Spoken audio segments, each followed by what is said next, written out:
I was I was the secretary of the technical committee for the drafting of the land bill.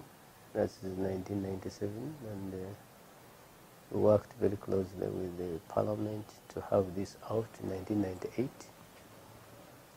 We had big challenges of implementing the Land Act, because the Land Act, there were no institutions, and there was no policy to back up to inform the land law. And this was basically because the Constitution of 1995 dictated that a land law should be enacted by Parliament within 2 years of the first sitting of Parliament.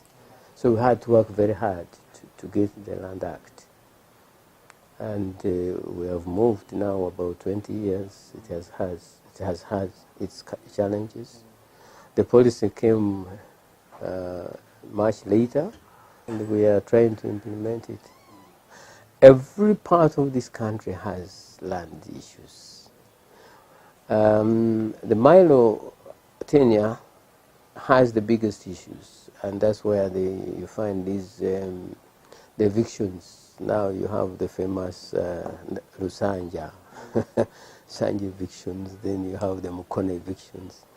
But basically because the law, in my view, is sometimes unfair, many times unfair to the landowners.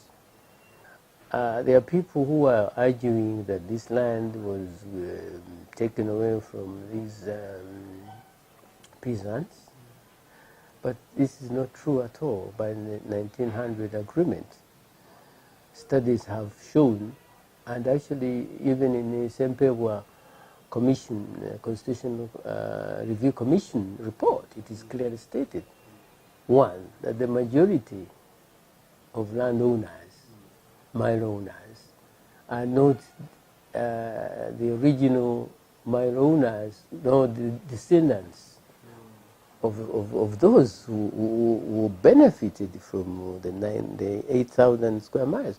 So what does that mean? It means the majority of us, let me talk us, because I also have Milo, we have bought land, we have bought this Milo, so we have nothing to do with what happened in 1900. Number two,